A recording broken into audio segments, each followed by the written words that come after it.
runners-up of Group D plays the runners-up of Group G, which means you're looking at runners-up of Group D and G. So that is either Iran or Egypt, possibly Belgium. We'll get to that in a minute. Will face either Australia or Paraguay, because Paraguay and Australia play each other. The winner of that game goes to second place. If it's a draw, because of goal difference, Australia gets that because Paraguay fell 4-1 to the US in their matchup. And so that's where that sets itself up. And then that gets down for there. And then France, Norway play for the top of their group, and Senegal and Iraq need big wins, a big goal difference wins to guarantee their spots or give themselves a chance to get to a third place spot as it stands, as they sit there. Capo Verde versus Saudi Arabia. They get going in Group H in the evening of the 26th. So that is Friday evening. And then what's at stake there, Capo Verde. Spain topping their group. Again, we've gone through this many times, but reminder, Spain and Uruguay play. If Uruguay defeats Spain and the goal difference isn't too big between Capo Verde being Saudi Arabia, Spain risks falling to second place. And if that's the case, it's Spain or Argentina in the first round. If Spain beats them, then Uruguay will more than likely face, or the team that will face Argentina will more than likely be Capo Verde if they get their results based off of third place finishing and the likes. But right now, just keeping an eye on this Colombia DR Congo game. DR Congo are definitely playing very open and giving up some long balls, but they're getting stretched out. Right, the keeper is I missed that point. I missed that point here. I see you here. I see you, Musa. I see you living the dream. I had time, and I saw you were on. Yeah, the scenarios, because I mean this is the last game of match day too. The scenarios are fascinating. Like I think I've said this 5 times here. But if Spain finishes in their group, Spain Argentina round of 32. You know that's what I'm praying for, right? We want the chaos. Listen, just because you had a chaotic run doesn't mean everyone else has to be chaotic. Okay? No, I'm just saying it. You just will knock down one team that France that does not have to face. Today he has gone full French. No, not yet. Senegal has like a god. They're not chance. eliminated yet. Marchand.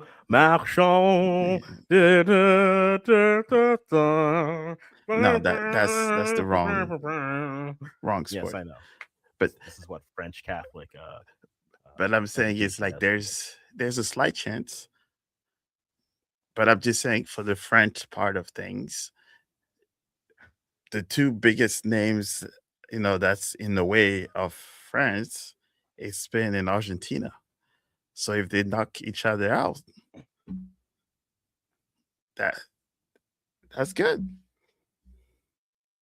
That takes one of the clear favorites. It would be. It would be so fascinating because that's the finalissima that we never got.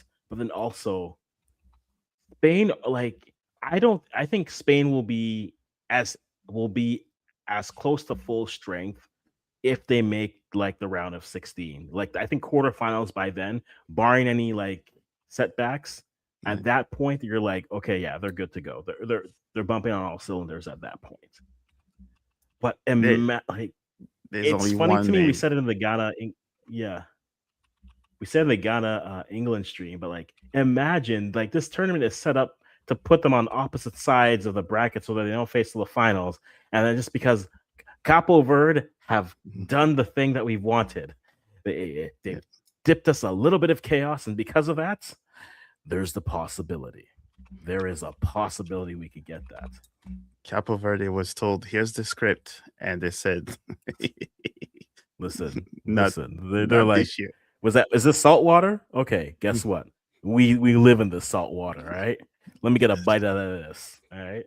It's like we're in an island, not corrupt yet, so not corrupt. We're clear as day. Famous last words. We haven't been corrupted yet. We're good. But hey, Oof, this is another what, yeah, 500,000 people. Everybody knows everybody. I don't think if you do dirt, you will get away with it. yeah. Munoz for Colombia in their matchup. Let me tell you, what a first half he's had. A yellow, two goals that a goal that he scored that was taken off, a goal that he should have scored but hit the post. It's Munoz is having a day. Like there are a few players who've had worse or better overall days than him, and he's having one. He He's is like, most certainly wait, having one. everybody has braces, but watch. Oh man,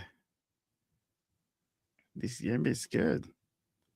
Yeah, that game is The very question much. is, who's are they going to be able to keep that up?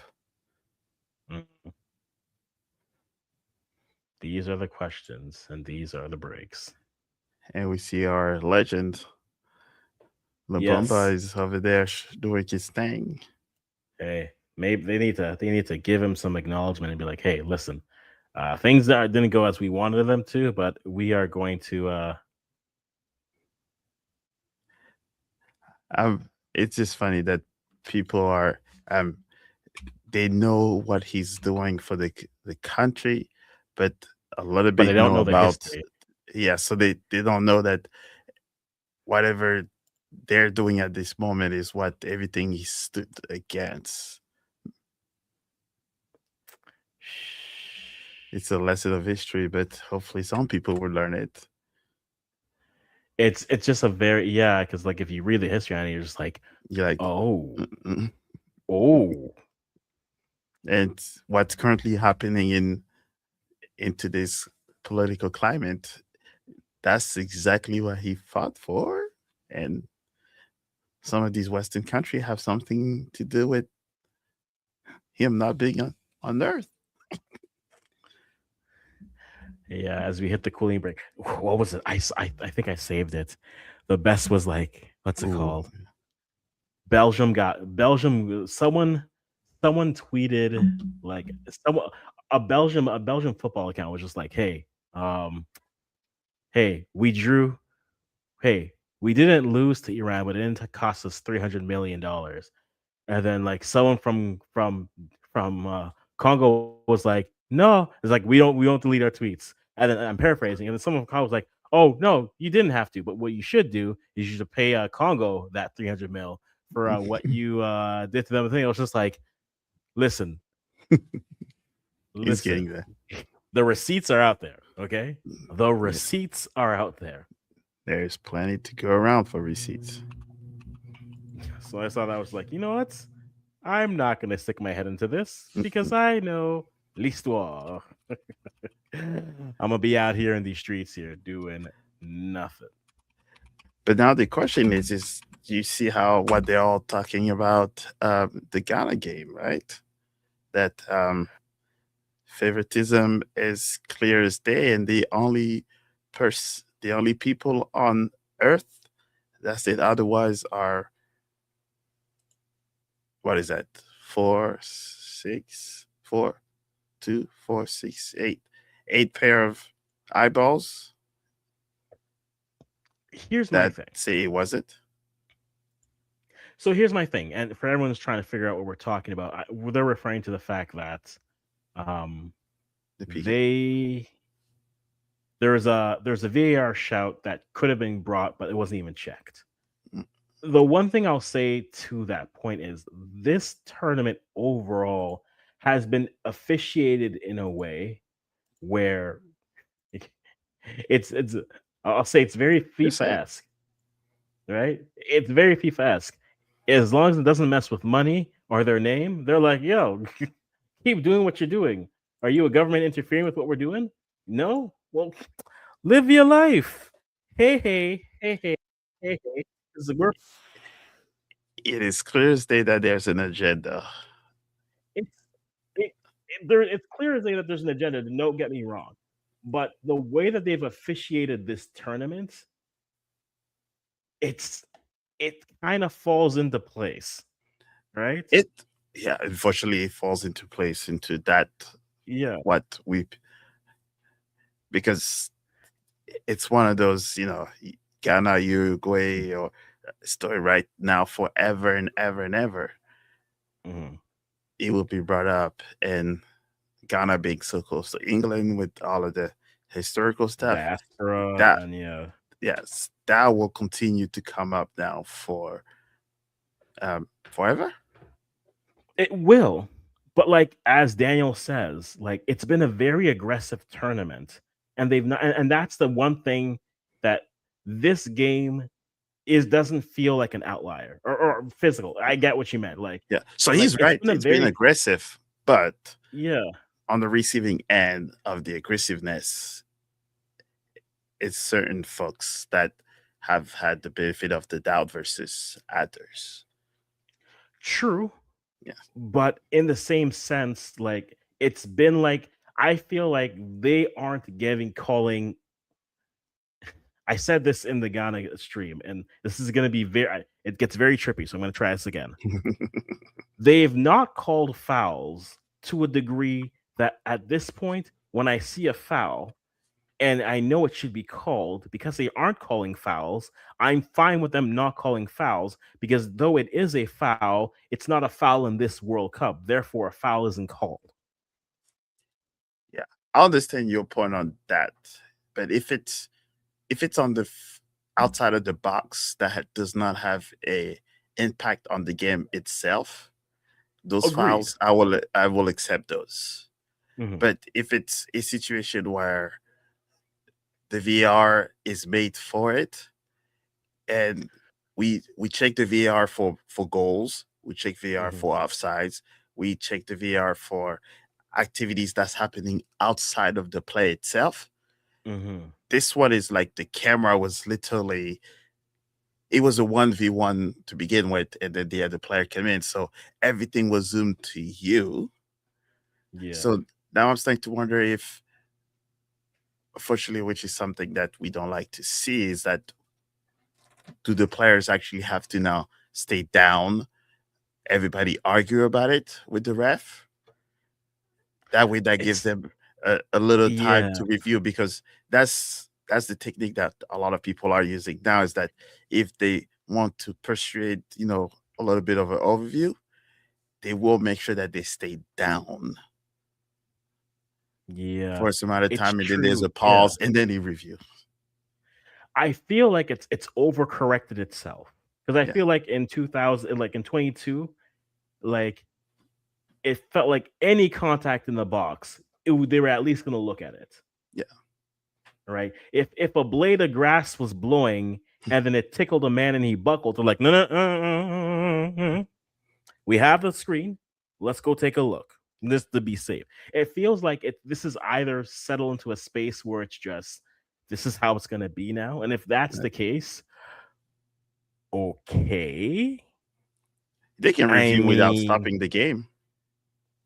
they can, but that was the thing. Like, even think back to 2018, the game would be going, and then it'd be Oh, like the thing happened, they wouldn't call it, and then they'd be like, okay, let's leave it go, let's let it go, and then it felt like 2 minutes later, someone buzzed out. I was like, I yeah, gotta go look at like what are they looking at? And then you're going back. It's like, no, actually, we're looking at this. Neymar, though he tripped and ended up in the supporter section, it's the initial trip that we want to take a look at. And like he back waved his way all the way to the supporter section, but it's the first trip we want to take a look at. Those don't exist. And so like when people look at like the Messi goal where he fouls in the build, was a foul in the build up, yeah. right? In years past, we that goal would have been looked at and be like, oh yeah, but this foul. And we've seen that foul given in All year long. leagues all over. Yeah, yeah. To me, I keep on going to this. I think they feel. I think either FIFA is this is a directive from FIFA or it's someone else. I feel like the directive is we're gonna have a hydration break. We can't have all these stoppages, but and then have a big stoppage in the middle. Oh, Like that's a big game it's into. That's a big. and if that's the case, you've created your own wormhole, right? You created a device that is built to check things, but now because you've put in a permanent break inside, now it's just like, okay, now we can't look at it because now we feel like we'll be stopping the game too much. That's my theory. My Yeah. theory is because of the hydration break, they're like, get to it as fast as possible. Like, call egregious stuff, but everything else, let them play, get to 24, and then get the hydration break, get it in. And then after that, if you need to do something, then we're good. Then we're good. Yeah. Right. But unfortunately, it's happening in, I guess, Specific matchups with yes, and some that are with very questionable. And shoot, Wayne Rooney saw it, and he was like, "That was a penalty, mm-hmm, clear as day." Like when when everybody, mm-hmm, even the officials that are doing commentary for um, TVs, they all have the experts now to do yeah. as backup, and they're all like, "Yeah, that's the PK." But I don't know. I guess it will help remove the Mm-hmm, referees that all have questionable calls for the rest of the tournament because right. So on the group stage are done, they reevaluate the referees to see who have mm-hmm, earned. They're not mm-hmm. doing themselves So service. yeah, to answer the question, Daniel, I just looked it up. I think we've had 4 penalties awarded in 40 games so far. Yeah, I and need to find them now because I know there there's was the Messi miss. Um, there's the Messi. Okay, so I need to get this right here. probably Does Kane's 2 penalties against Croatia, do those count as two because there's a retake, or is it I one? would consider that just one because it's one call for the Okay. original PK. And then on when he takes the PK, he leaves the line, or the goalie leaves the line early because on the stutter. Yeah, And we had that yeah, whole conversation where it's like, what if you stutter, the goalie can come off the line, but he has to get back onto it. yeah. Or How nice. something stupid. I don't know. So we Yeah, have the Kane penalty, you have the Messi miss penalty, there's the South Africa penalty yeah. Oh, against Senegal had one Czechia. against Norway, right? Yeah. Oh, the Swiss against Bosnia too. So yeah, that's about 4. Is that all the penalties we've had? If that's the case, that does make sense. I feel like I haven't heard a Spanish man yelling at me, telling me, penal, penal, penal. I've missed that. I've really missed that. You know, Yeah, I know next World Cup, I don't know who's getting the TV rights, but I won't be watching it to Fox. That's for sure. listen, I get Fox free where I live. Yeah, yeah. Run up my internet bill. Run it up. Run up my internet bill. Let me get that BBC in. yeah. I think next since I already had it paid for, but yeah, it's not happening. Now we need that. We need that 5-a-side contract where we are the alternative. We're the alternative broadcast. Hey, let's go talk to him. Listen, yo, Qatari Sports, get us in, get your boys in. I'm sorry, be in sport. Get your boys in. Hey, I let's go ask him. True. But yeah, No, it but feels we about got to right. give him a huge shout out though, because they did awesome doing the Oh, Afcon they've been good. They've been good. and doing And I it know there's now, a like. Mhm. showing the youth and I guess the diaspora as well that there was a location in the US to Yeah. show. So every time I see their stuff, I'll make sure I watch it, support them because they have a nice concoction of like, we'll say, different aspects from Africa and even America. So Yeah. it's I always shout them out and check out their work. So if you Mhm. haven't, go and check them out. Five aside, and No, they're for sure, doing for things for sure. now too. So Mhm. No, but Daniel, see this call, and I feel like we've mentioned it multiple times. This call to me is even though it's the right call, it's the uh, most frustrating call because you're telling me they can rescind a yellow. Yes, the flopping call is correct. Don't get me wrong, but you've 100%. opened Pandora's box and you've not even gone back into it. Right? It's a situation where it's like, oh, it's a rescind. Oh, we don't want to affect it because of yellows and players Mhm. going rest of the game. Like, okay, cool, See? but a man had his cleat on a man's shin, and we can't review that because there wasn't a call. Just because you accidentally gave him a yellow, you're good. We know we the He did get a integrity of the yellow, game. right? He didn't Pardon? get a Yeah, yellow for because that. he gave remember, he gave Reem the yellow, and then Oh they gave Reem yes, the yellow, and then VR buzzed down, like, "No, no, no, no, no, swap it, swap it." yeah. So they had time So to do all that revision, or like yeah, take the yellow back. No, it's this guy that did the flopping. Give him the yellow. Like yeah, better clear and and obvious foul. yeah, That and that to me is just like, hey, if you're gonna do that, but you're not gonna do things that are actually part of your game, like, look there, what are look at we? that foul.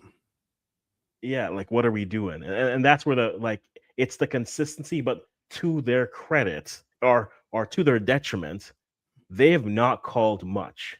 And so Yeah, when I see a foul, like I said earlier, a foul, what should be a foul hasn't been called as a foul. So when I see a foul, I assume there won't be a foul called because normally it is a foul, but in this tournament, what is a foul isn't a foul. yeah. So that means they're And gonna have a so lot more player injured before they know it.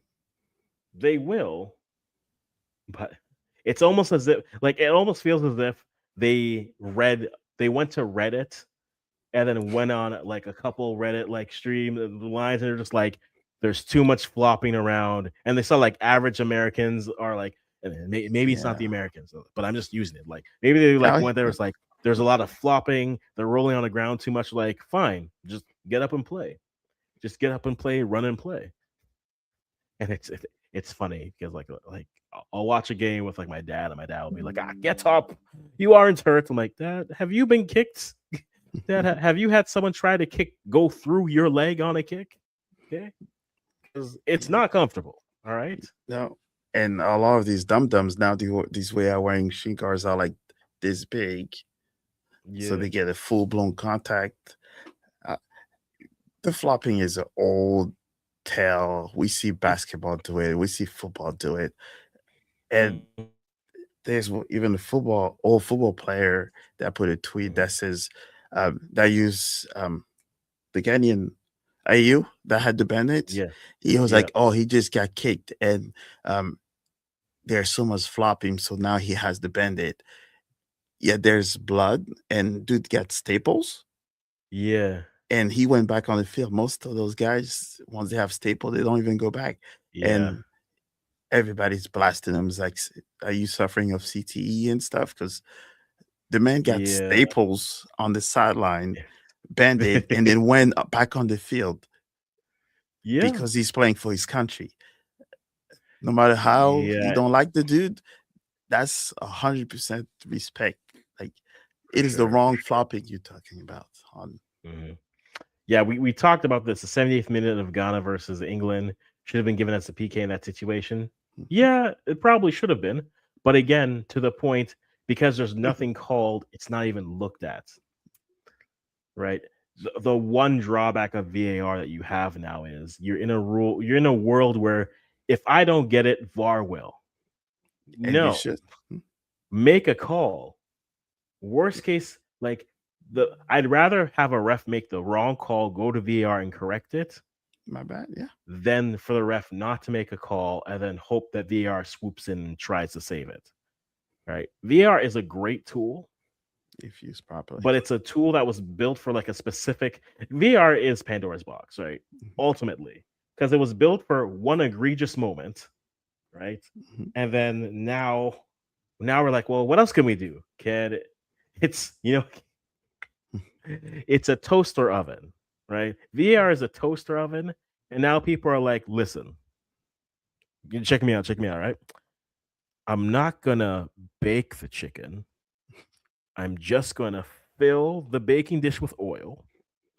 I'm gonna put the chicken in it, and then I'm gonna bake it. So it's baked fried chicken. And there's oil splatting everywhere, and they're just like, but hey, it's doing its job, Yeah. right? But and that to me is it's VAR Hate is it or trying to love bake. it. He has to take care of the Yeah, obvious one. And when it's obvious, you know, just, yeah. At the end of the day, I'm like, I want my refs to make a call. yeah. Like human error has been part of the game. Like this isn't baseball where it's just like one umpire's like, this is the strike zone, and the other umpire's like, this is the strike zone. And you're like, how about some consistency? Like, and I'm not saying, hey, I want human error, but you have tools that can save you, so make the call. Make the call as you see it. Now, if for like an offsides, sure, I understand that. Let it run through and then let it play it. But a foul, if you're gonna give a card, call it.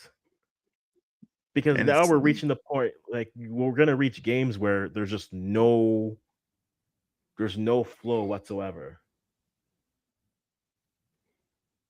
and they all talk to each other. So if this was so obvious, clearly you Mhm. see it, you see the contact, talk and say, hey, Yeah. you know, no, they actually have to check it because clearly it was quite obvious. Then they have to tell the ref, hey, you might want to look into this. Mhm. But that call was never made. No, for sure. And so man, with Daniel's, we're having a three-way conversation with Yes. Daniel, and whoever the fourth person in this team is, good for you, man. Yeah, just to make Yeah, sure we realize. and plus the tackle was in the air. He pretty much scissors him in the air. Yeah, Like like a it, scissor. Like there's so many aspects of it that's there, or so at least stop it because it's almost looked like it was handled when they were there on the ground. True, or should VR just go away and go back to human aspect? Like I no, think there's like I don't think VR should go away, but I think there's clearly been an overcorrection here where they've kind of let everything flow. yeah, they forget But it's this is more so but assisted. this is also yeah. I think this is a product of this tournament where nothing really is being called. So is VR a problem? I think No, VR is a symptom of the problem here, which is they've let this, as you said, they've let this tournament be very physical. Now, why have they let it be very physical? Are they trying to break some sort of a stigma that they have for themselves?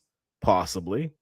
Is it because the hydration break is coming in? They have to get to it as quickly as possible and not waste time on the pitch so that the game is flowing. Possibly, right? Is it because they've learned from past mistakes and they don't want to, every ticky tack foul that can be reviewed, they don't want to review it? Possibly. There's a lot of possible aspects here.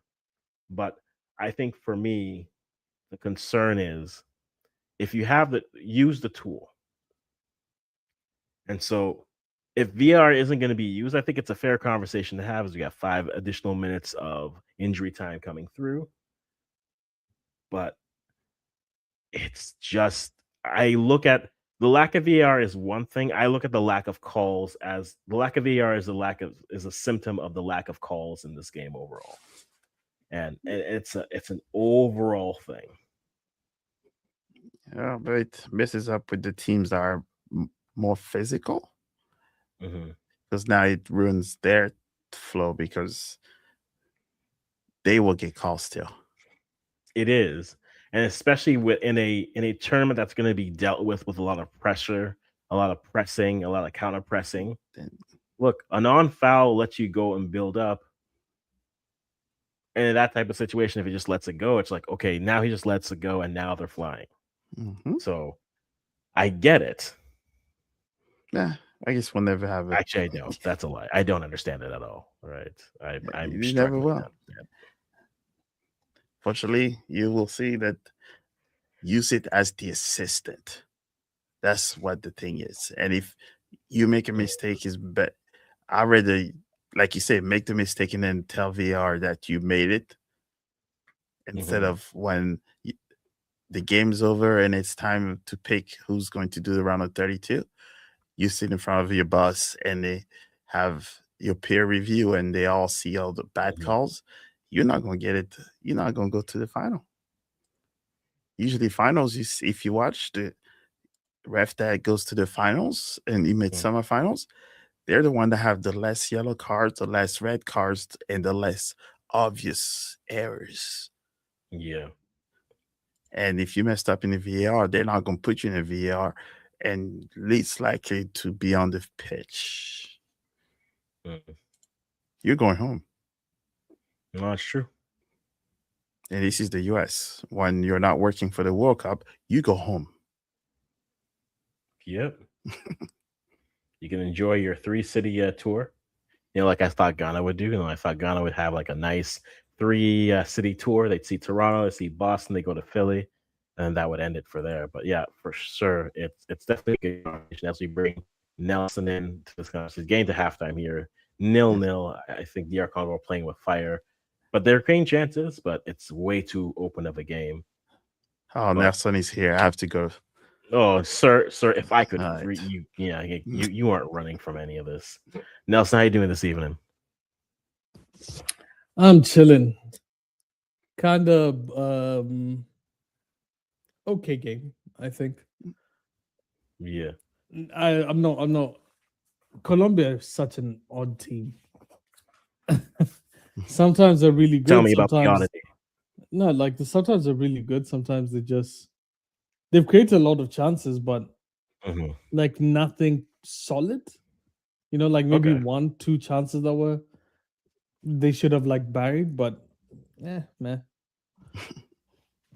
That's how it was against uh they played Uzbek. Who they play before? They scored like almost in the last minute or something.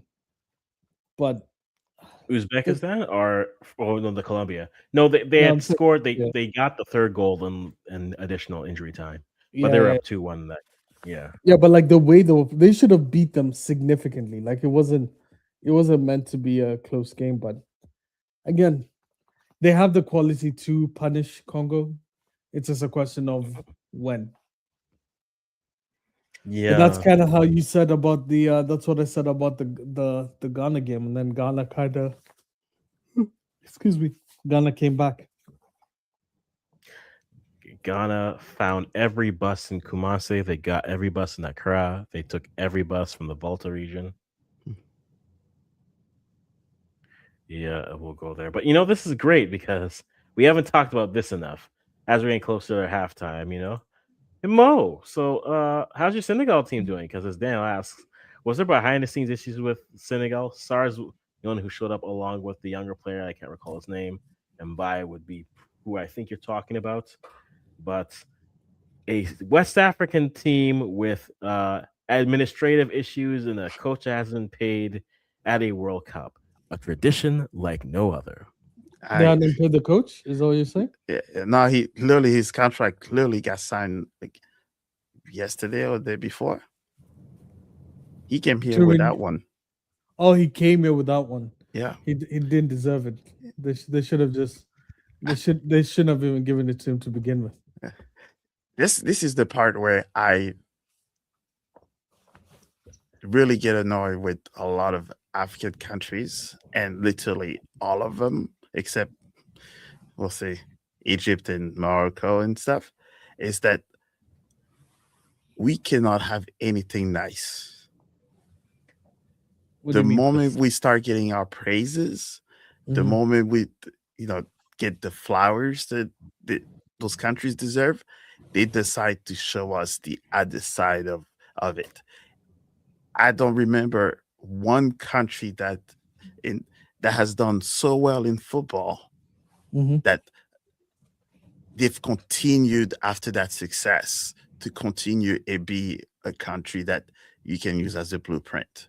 I think the Nigeria side of the 90s was good. Yeah, it I was think good, that, but then guess that what happened from there? well, they did. So the problem was they just didn't create as many good players. Yeah, That was the issue. But but that's a hard thing to do. yeah, and then but after that, the administrative things got soured. There's always No, but like administrative issues that comes here's up in some here's cycle. here's my issue with African sides. I think we tend to, and I'm a part of it. I get suckered in, but I think we tend to overhype what's going on. We see one good thing and then we try and create correlations with everything. Oh, we have a good starting 11 and clearly our under 17s or under 21s or whatever is good. So this is going to be a running thing. There's only been one country that has maintained creating a good squad for a long period of time, and it's France. And it's only France. Well, did you see From the stat? 98 to There's 2022, they have had world-class players throughout. at their disposal. Yeah. Yeah, I was in that system, so I know very Yeah, well. like and it's and that was the Clairefontaine period, and then they moved from that to No, now. still there. No, but I'm saying like before it was only Clairefontaine that created all these ridiculous talents. Now it's pockets. Yeah. There are certain other areas that are releasing great talent.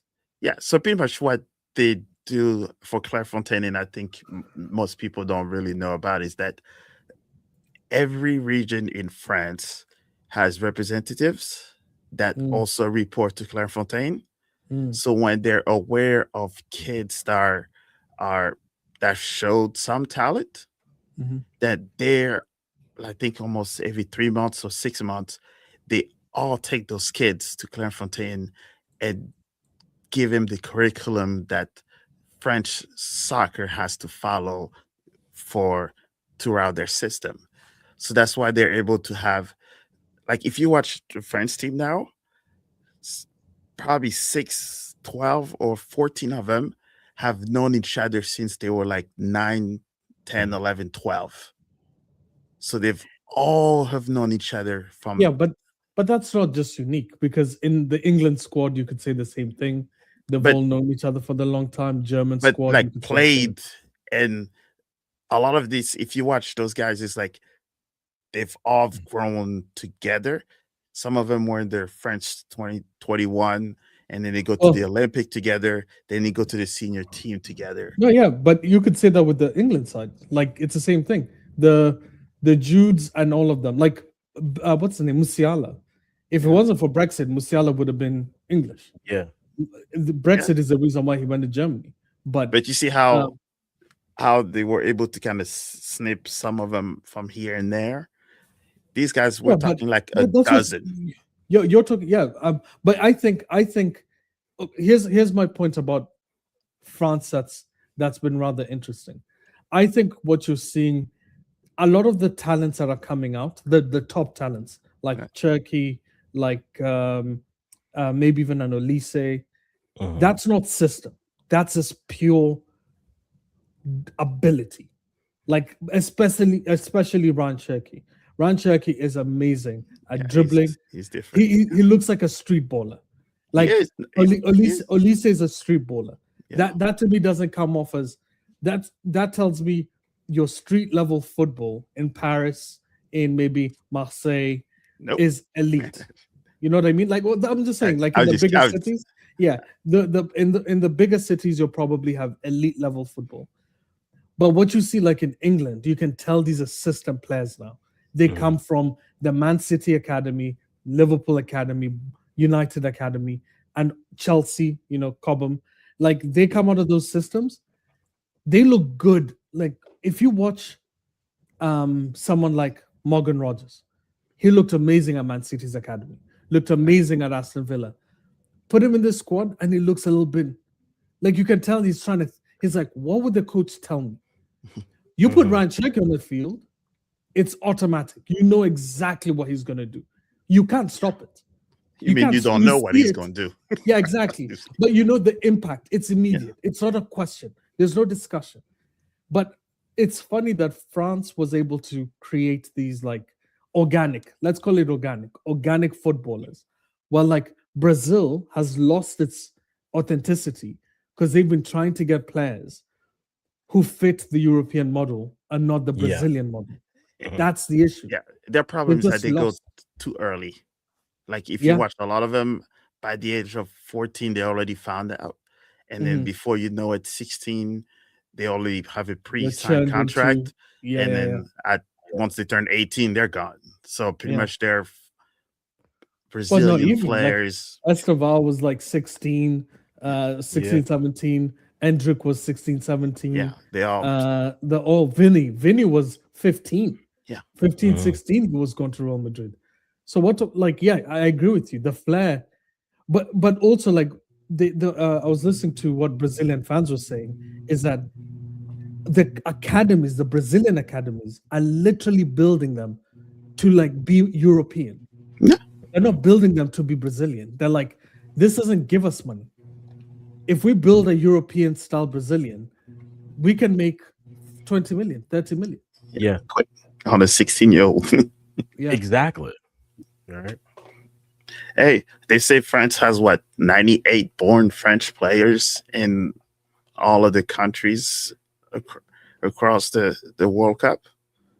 But let's be honest. If we were being honest, if we played the right players per country, like even the ones who grew up in a different country and played for France or England or whatever, there'd be a lot of countries that have good players. There's a lot of countries with good players, like Suriname. Suriname should have decent players.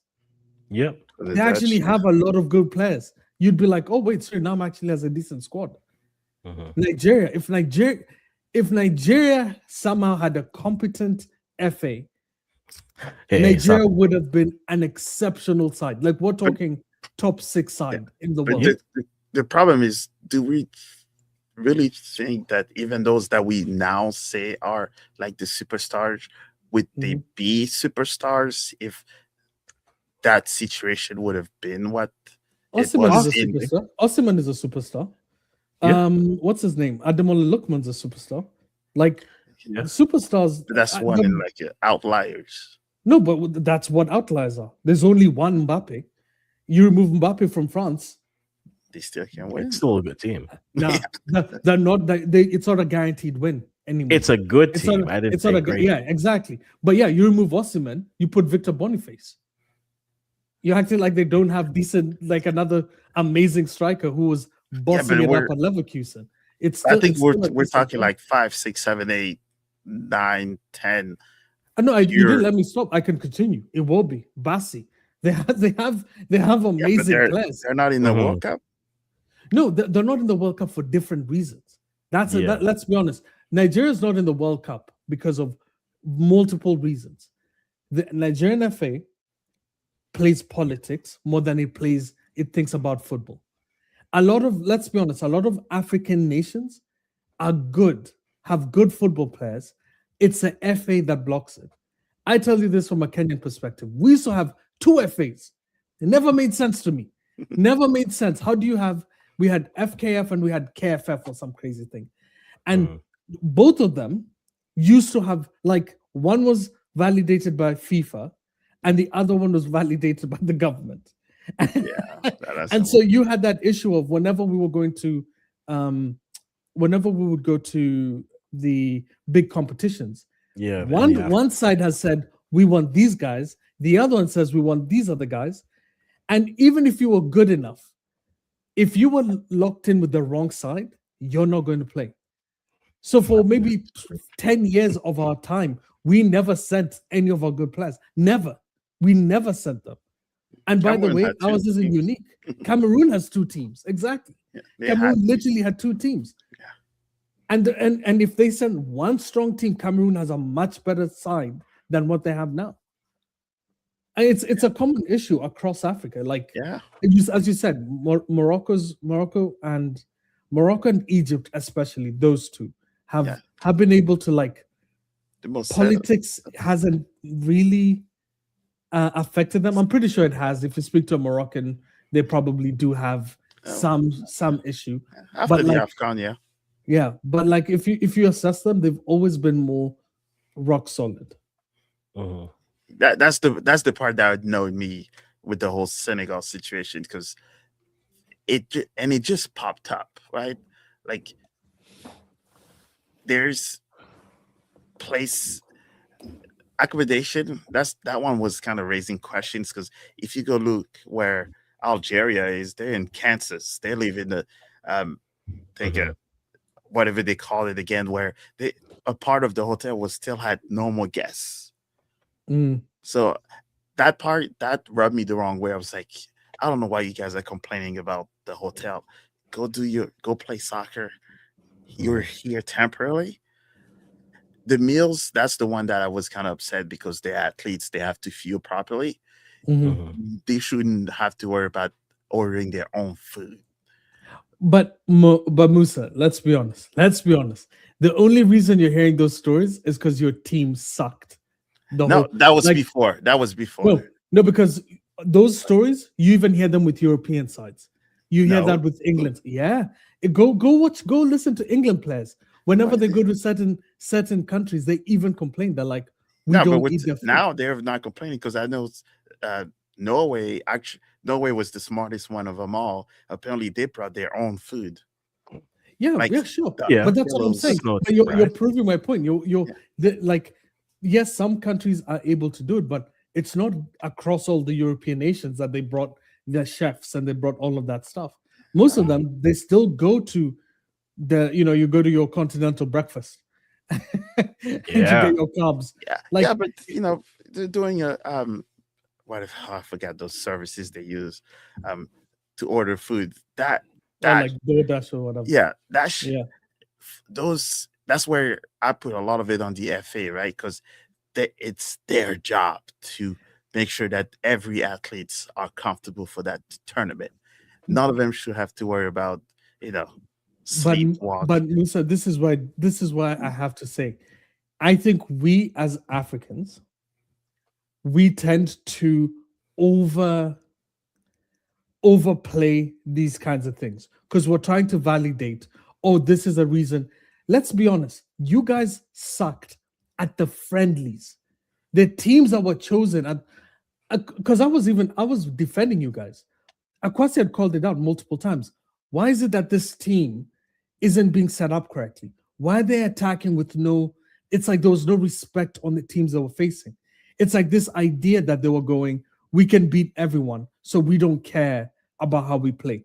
Morocco, let's even give them credit. Morocco's coach is different from the one who did well the last time.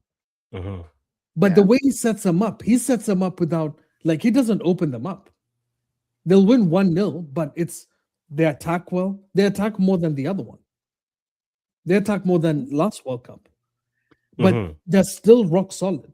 You guys, I think what happened was at some point, I think the fact that the whole of Africa back to for African Cup of Nations, the fact that the way African Cup of Nations went, I Mhm. think that went to people's heads. But if we actually were being honest, Nico Jackson hasn't played any games at Bayern Munich.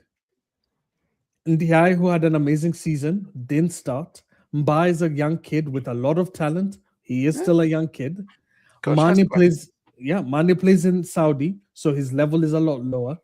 Lamin Kamara being played as a 10 makes no sense. Lamin Kamara is a 6, play him as a Mhm. 6.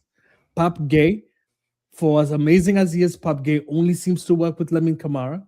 Mhm. Idrissa Ganage only played because he's an experienced player. Koulibaly only played because he's an experienced player. Diata was poor every single friendly, all of them. He was poor.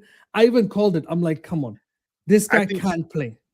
I think for him is he's still I don't know Learning. whatever that happened at CAFCON, but it looks like that's where things went south Mm, from that sickness. So I mm. agree.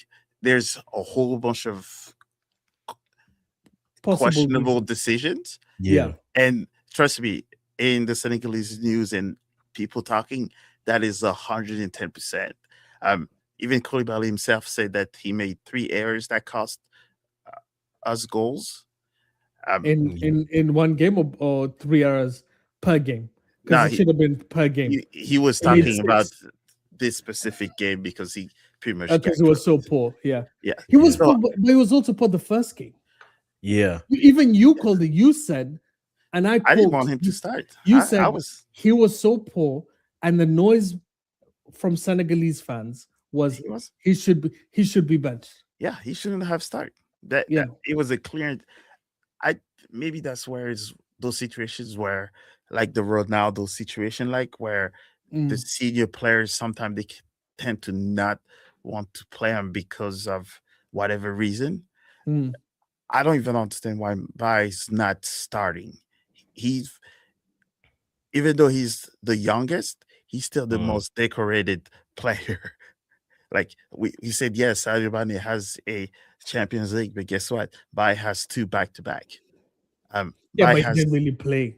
Yeah. He but he didn't really has, play. but he had Yeah. this time to help to get to that final. Nah, let's be Yes, that's yes. that's the most He disingenuous. had his contributions That's how many for minutes in the did he Champions play? League. How many minutes total did he play? I will have to check that again. Like But he by had his time, like, and don't get me wrong, I'm with you. But also, there's a difference. If you're winning 3-1 and then you bring in by, that's a completely different story as you being 1-0 down and you're bringing by. Because the difference is the pressure, the difference is expectations. Mbai has not been. This is the list of people who have been in front of Mbai. It's Due, it's Kvaratskhelia, obviously, it's Dembele, it's Mayulu, it's heck Kangin Lee, it's like I don't know if Conley even played as much. well, Kangin Lee played. He definitely played. I've seen him get brought in 67th minute. Mbai So was coming in 70th, 75th. not about 70th, but and I think there's also there's since AFCON happened, there was been a little weird thing happening at PSG. If you might want to check as well, Mm. where I don't know if politics had to do with it, but you saw how he was playing a lot more games before, He was playing a lot more games before. and That then all is of a true. sudden things kind of like, So But Mbai is good enough. Let's be honest. Mbai is good and you enough saw when he came to in, come in. he Yeah. had the Mhm. impact. He scored. But also Musa, let's be honest, they're looking at Akliush. They want Akliush. And if Akliush comes in, I don't think he starts. I Mbai think, doesn't have a clear way to go through. yeah, I'm not sure what's the problem, but at this point, he's more attacking than 90% of the guys that Mm. started in front of him. Um, if you have a kid that's still hot, he's scoring when he comes in. Jeez, he scored against the country that he was supposed to play for. Mhm. And And but Malang Sarr should have been picked. yeah, dude, Malang Sarr and Di should have played more minutes than they did. Uh, Yep. Di played only like 10 minutes. and I could tell you he would have locked down Holland, all those easy passes and that he You mean got, Malang Sarr? Yeah. that would have not happened. But Mhm. I think he played the senior, maybe because it was going to be their last World Cup. If for this game here, now Mendy's injured, so he's not playing for the last game either. Yeah. Yeah. So Diao comes in, and Yeah. Diao's not really a So good keeper, to be honest. Let's be. so they will have to make sure that speed wise, because or else This is what it's, now it's we gonna get hurt. to see, because I have a feeling now that it's clear whatever he's been doing has failed. It'd be Mm. good to see what he does. Yep. Yeah, well, Like if he's he doesn't coaching now. if he doesn't change, I kind of respect that, because he's basically saying, I know what my teams are, and whatever, but I So is it respect it ready? in the same way that I'm like, you're basically saying you're leaving, you're getting fired, Yeah. and you're gonna, die on Mhm. your on your sword, kind of thing. But for us, I think it's good that this ego thing that Senegal clearly had, and by the way, I know this is a really nitpicky thing, but I hate how every time the camera's on Mane's initial thing is to look at the freaking jumbotron. I hate it in my soul, because I can tell he's looking up to go, do I look good?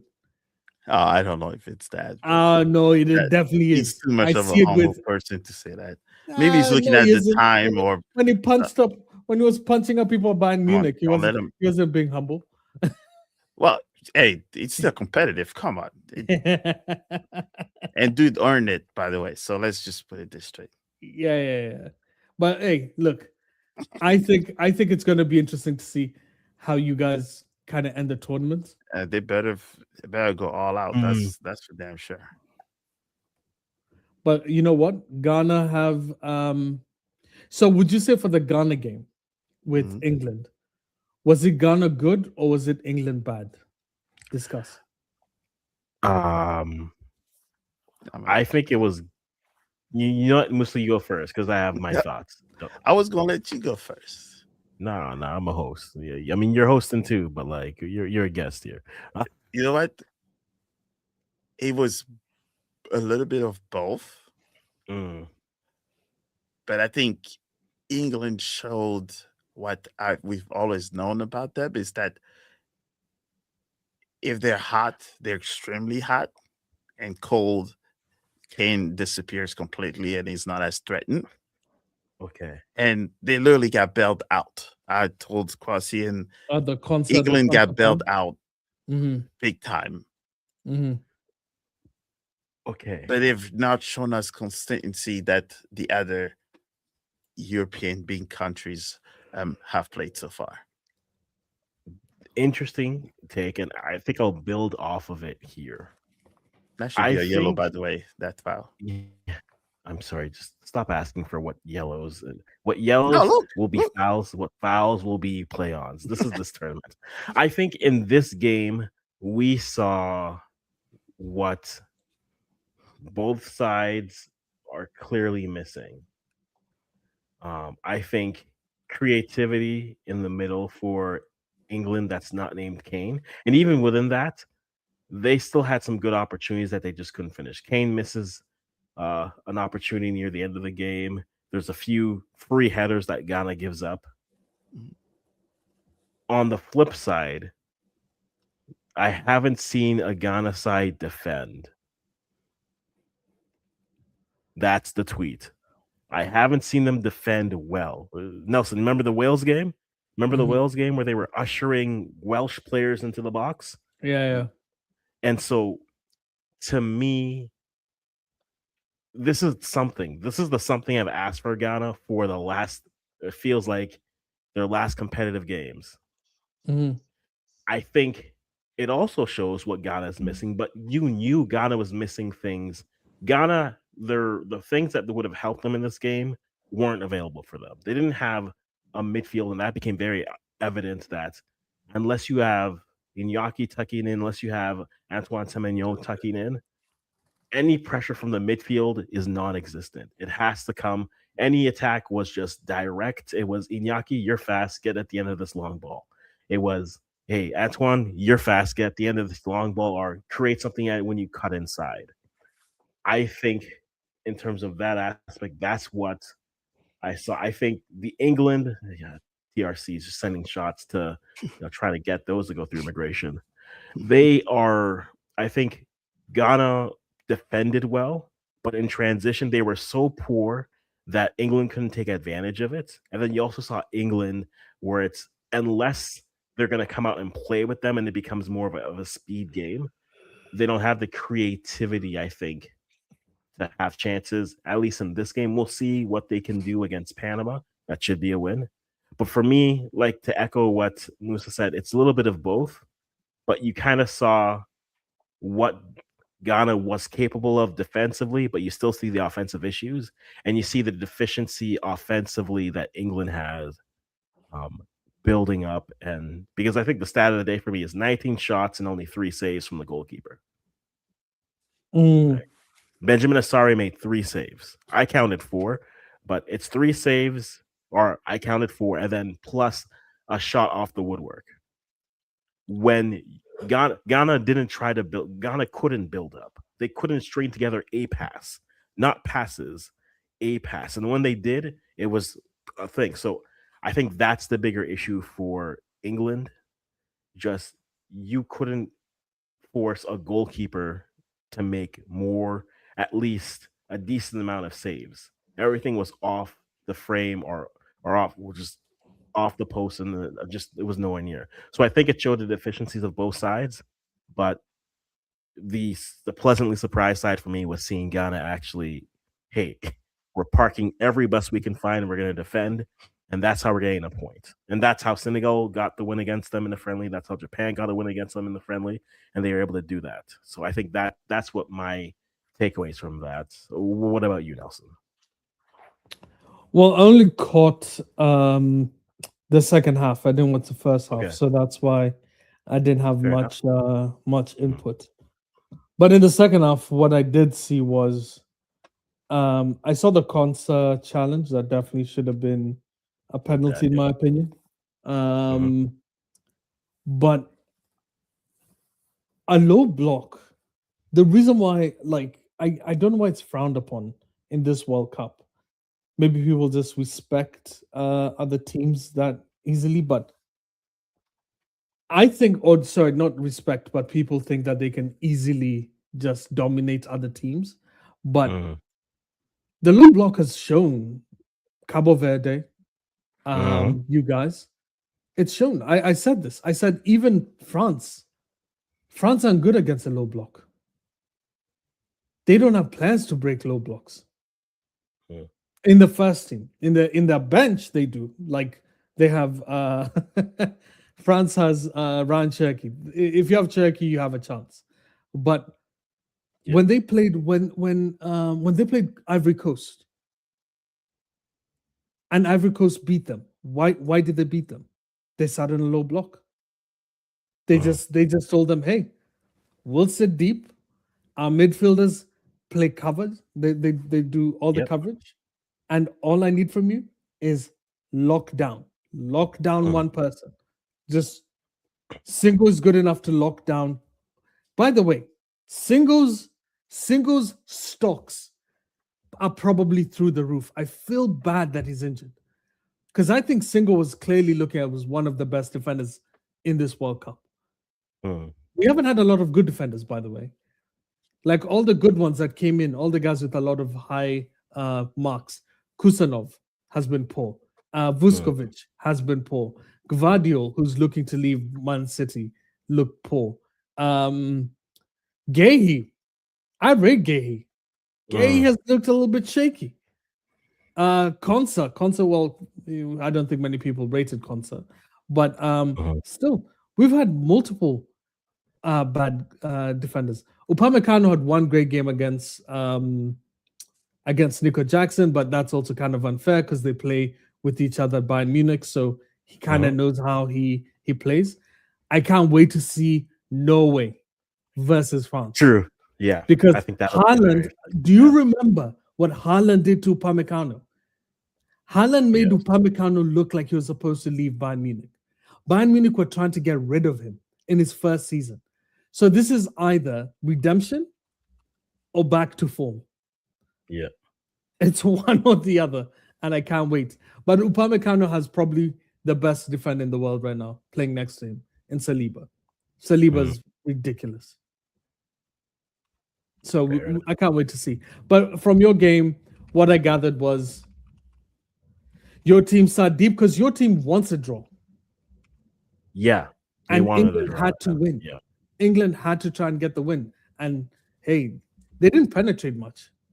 No. Like bad sloppy passes. The fact that, in my opinion, I wondered why they didn't take guys like Rashford. Took forever to come on. Rashford came on like the 78th minute. I'm like, it Mhm. was clear Gordon and them weren't doing enough. Yeah. So Don't tell why Barca keep that. them? I was even saying take Gordon, even worst case, take Gordon off, put in another striker and just get the ball, just start putting in crosses and then see what you can get out of that because passing wasn't doing much, though they were getting some shots off, but nothing was hitting the target. And that's where the frustrating thing was. It was just like you came in at the end, like facetiously, I was just like, you know what? I'm gonna have saves because there will be more saves than goals scored. And I was just like, God, it has a save fund. We didn't get an official save. There was no saves in the first half. Well, there were no chances created in the first half. To be fair, if you're just taking pop shots from the middle of nowhere, it doesn't really count. No, that's true. Yeah, That is true. That and is true. that's the funny thing. They have a really good striker on the bench. Yeah. Ivan Toney's a really good striker. I Yeah. don't get it. Like Ivan Toney, had he not gone to Saudi, would have been sorted. He'd be in a top club right now, Yeah. easy. He was on his way. But So the bets really derailed, and then he went to Saudi. yeah, Yeah. Yeah, Well, but he still made the roster though. Yeah. he's a good. A I lot of think people in Saudi made I've the always roster. thought Ivan Toney. If I think Ivan Toney, in some aspects of the game, is better than Kane, because the problem with Kane isn't his finishing. Kane's thing is when the game is like this, where it's a hard game for you to dictate. Kane, instead of being a traditional striker, he tries to move into midfield to get a feel of the ball. It's like Just not. Rooney. I'm a United fan. I love Wayne Rooney. I think Wayne Rooney's one of the best players I have ever watched with my eyes. But I always had Yeah. an issue when he played striker because he was consistently trying to drop deep, consistently. And sometimes you need the guy who literally lines up with the defender, and you tell the defender, if you make a mistake and someone plays the ball over the top, I'm on you. I'm on you. Like you have no chance. But Kane's issue, no pace. Like he's all technical ability, no physicals. Like amazing finishing, amazing heading, like amazing passing, everything. But like it's all IQ. Supply him, you don't. Yeah, if you don't supply him, nothing happens. Yeah. That's I think that's the issue. They should have played like a Rashford maybe as a striker, like at least have that like fluid front three. As you said, Ben, they have so many players that they could have gone for. Yeah. You guys did your game. This is more credit to you. You had a game plan. It was executed. You got the result you wanted. You've now put yourselves guaranteed through. Yeah, they should. They, regardless of the result, they should be in either. Just come down to now because Second of the or result, third. it could be first or third. Yeah. First through third, because they control their destiny against Croatia. If they draw or beat Croatia, they're going in second for sure. Because while Panama have made both teams earn it, like Panama's still doing this without their best player. They're not going to be able to. A win versus England would be even the with the best ultimate players, they still turnaround. lose. You Yeah, guys in CONCACAF love hyping up these mediocre teams. Look, Panama would have still gotten beaten by all the teams there. All the teams there. They're not there. I'm out here watching people tell me Haiti played well. And I'm like, oh, they played well. They opened up and got beat up. And we're talking about them playing well. Playing well is you trying to get a result.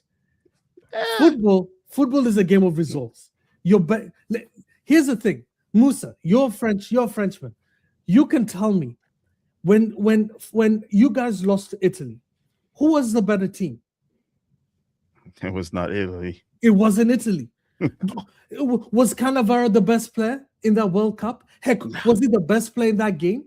Was he even the best defender in that game? Hell no. Nowhere near. But do you know why they gave it to him? Because like Zidane headbutted someone and they lost the World Cup. The options were limited. Yes. People don't care about what you did. People care about results. And one of the biggest experiences of coming to a World Cup is learning how to get results. Agreed. Because you need to get out of groups, you need to get out of knockout, like the initial knockout rounds, and then you need to learn how to get to quarterfinals. Look at, as we said, we were hyping up Senegal. Look at Senegal. They didn't automatically just get to quarterfinals. That's not how that works. They had to go, we're going to get into a good group. Yep. Then we get to knockout rounds, we get knocked out. Cool. The next time you come back, you move up. Hold on, they're not knocked out yet. No. Yes, I'm talking about previously. I'm talking about previously. Yeah. Like the way you build up. You don't just automatically get to quarterfinals. No, you have to build it up. It's the Morocco thing, you know. Now everybody wants to high dopamine. Exactly. Yeah, that's fair. And to that point, I mean, Daniel's have this question, and I'm gonna alter it slightly here. So the question is, which continent has impressed you the most so far? And I'm going to adjust it in saying, like, which federation has looked great for you? Who has exceeded expectations? Who has come in below expectations for you? So, like, who's the team that is doing what they should be doing, if not more? And then who's the confederation who are lacking in that space? I think the best performing one is North Africa, obviously. It's North Africa? North Africa. Sorry, North America. North America. Oh, I was about I was gonna say North Africa was like North Africa is not even a continent. No, I'm saying North America is the best performing. The US are good. Mexico is good. Both are already through. Canada won. That's already more than impressive.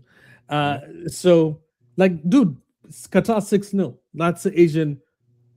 How? I don't know how, but they're the Asian. but that's a two-time champ. Can't believe it. Yeah. Those are the legit champs. So, but I actually think North America has done well. If you actually just ignore it's only 3 countries, but all 3 countries essentially have gone through. That's a most impressive one. Because in Africa, I would say Senegal, as Mo said, Senegal could still go through, but Morocco's done well. Egypt has actually shocked me. Congo has shocked me. Ghana, I had no hopes. Ghana shocked me. None. Ivory Coast, when people were saying Ecuador, and I was like, no, Ivory Coast are better than Ecuador. Well, Ivory Coast went through. So outside of them, I think Egypt and Senegal have shocked me for other reasons. But I think most of the African sides have gone against expectations, except Tunisia. Tunisia is the only one that has maintained its expectations of going. I'd argue and South getting Africa beat. too has maintained their expectation. What do you mean hasn't maintained? No, they have maintained. I think Oh South yeah, Africa, yeah. Oh yeah, yeah. Tunisia, True. I saw what you mean. Yeah. Those two. And, dude, I hadn't even accounted for South Africa's off my. I couldn't even like. I didn't even You think forgot about. they were here. You I'm forgot like, they were here I thought they went home. I thought they were gone. after the Mexico game. You know, there's What are we doing? out and they were And gone. they're playing games. I'm like, wait, what? Why is South Africa playing?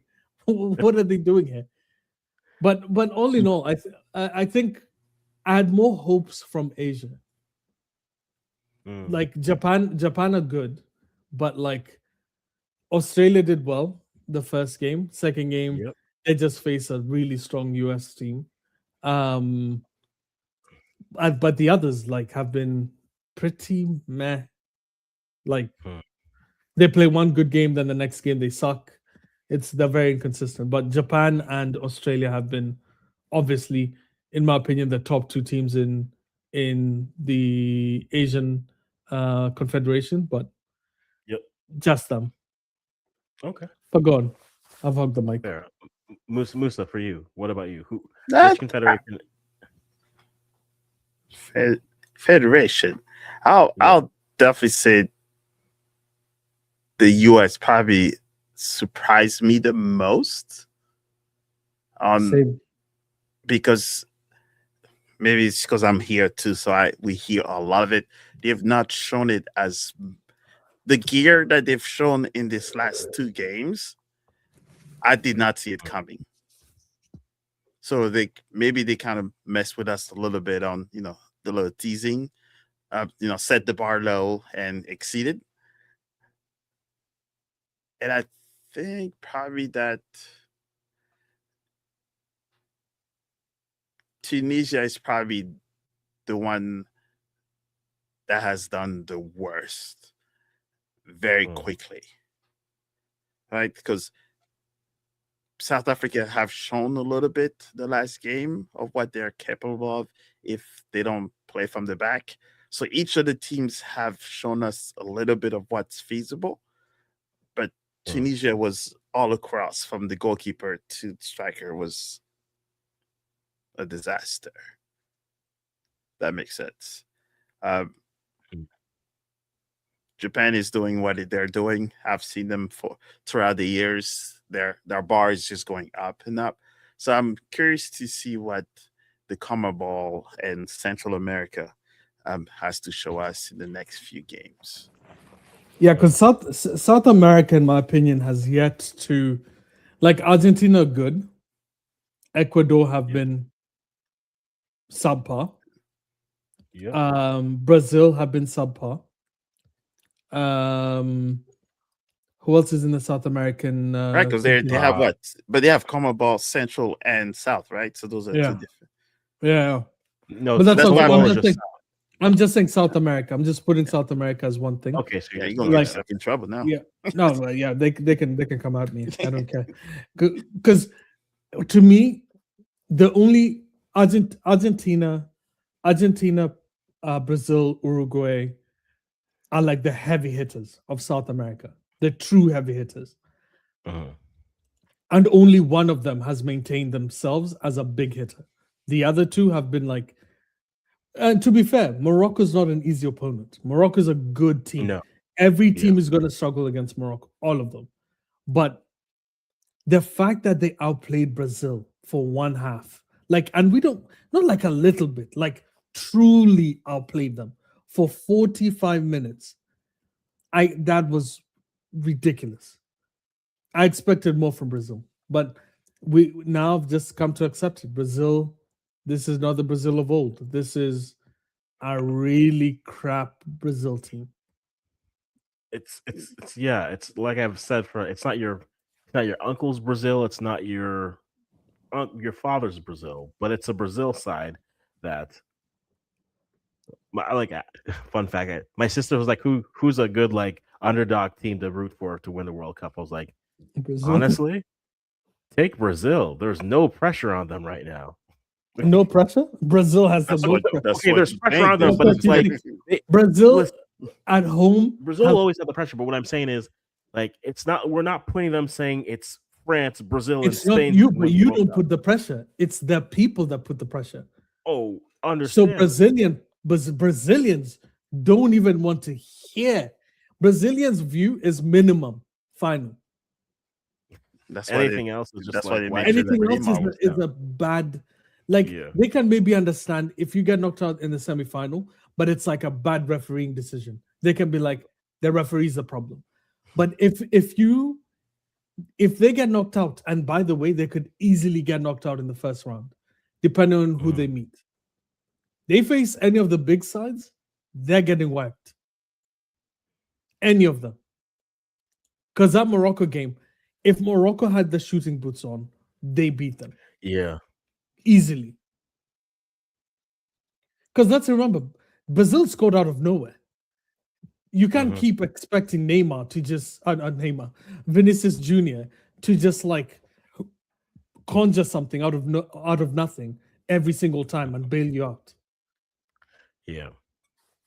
Yeah, that's the reality. And again, for that group, for Brazil, Morocco, they're playing Group F, winner / runner up. So if it stands as it is right now, Brazil's playing Japan, Morocco's playing the Netherlands. Brazil get knocked out by Japan, by the way, comfortably. If Comfort- the Listen to me results here hold now. as they are, if the Comfortably. standings hold, yeah, If Brazil play Japan, they're getting knocked out. I don't trust them to. They are getting that. Okay, Musa, hear me out over and over again. Prior to this World Cup, I kept saying, in my opinion, outside of the top 3 teams, Come on. Japan is fourth. You idiot. Oh, sorry. Sorry. Sorry. No. That- You're welcome, yes. yeah. He should have freaking scored, but different story. Yeah. Oh, Oh, come on. yeah. Yeah, you're behind. Yeah, I saw it. Yeah, that was Yeah. that. Yeah, I'm about a minute behind as per usual. I do have Japan very high. I have Japan as literally outside of the guys who should be competing. So France, Spain. I put England still up there. I know the Ghana thing, people go lose their minds. Teams are not going to sit in a low block. Not every team can sit in a low block and just hope Yeah. and pray. Not every and team hope plays that- 3 CDMs and then says, listen. Yeah, like it's you gonna have be no Most teams don't consent. even bring 3 CDMs. Exactly. But so for me, I still think England is going to be a big team to face. But outside of those 3, I think Japan is like the 4th. I think Japan has slowly been building a World Cup winning squad, and people are not paying attention. Japan have a squad, not individual players. They play like a club team. Oh, They play so well. It's crazy. that's Japan. You were talking about French system. Japan's system is not far from that. Yeah. And Columbus shoot, squad. they're freaking high school Yeah. final. Mhm. It's in the 90,000+ stadium, and it's back to the rim. Yeah. So I think Japan, I wouldn't be surprised if they would win before Africa, if an African team, if they keep going that route. Yeah, but Columbus scored. Yeah, they scored. I just seen the. I told you Columbus scored late. Yeah. Like that's Oh, what they that's a did in the good last. turn. So Yeah. there's the African thing after the 65th minute. Yo, this you know, justice for Munoz, man. That man has been through it. That man has missed. If it was gonna be anyone, it was gonna be him. He has missed. He missed. He scored a goal. VAR took it away. He missed an open net, hit the post. He gave up a yellow. This man has done it all in this game. So if anyone's gonna do it, it's him. Oh, beautiful, beautiful. And I see everyone's comments on who's impressed and who has disappointed so far. And there's gotta be a deflection because the goalie just drops to his knees and thinks that he's on bad positioning, which I mean to me he looks like it. You know what? I wanted all 10 African countries to actually make it pass. So I'm disappointed The round of that in general. listen, that was never gonna happen. Okay. We sent Tunisia. Tunisia is not getting out. Yeah. You always have to have that one bad nation. You have to. Every confederation has one bad. Like you know which for Tunisia thinking. is one of them. You know, Tunisia was always going to be a shit team, and I'm happy it went through. it's just that it's even worse than that. Oh. But right into the inside. Yeah. Like it is a interesting. deflection. Yeah. Ugh. No, for Is sure. it? Oh yes. Oh, Good. Well, he jumps middle, and then he realizes he got beat inside post. Okay, I can see by that location. I can see why you're just like, I'm not gonna. But yeah, now you would have broken an ankle trying to go the other way. Yeah, I get that, but he was too central. He wasn't center, but he was too middle for where he thought the post was. It's an unfortunate one. Yeah. But no, like back to me answering that question. Like it's interesting looking at like the confederations because it's like you're having teams that are outperforming what you expected from them, but then you have teams that are underperforming, right? Senegal are underperforming. Period. I did not think I would get 2 points out of Capo Verde. I did not. I thought they would just I told Capo Verde and Curacao, hey, leave with something, a goal, a draw, a commemorative cup, something like take a chair. And oh my god, who Luis Diaz, boy, Luis Diaz is like, listen, is that offside? That must be offside because you can't score like that. No, that's not fair. No. It's offside. Thank God.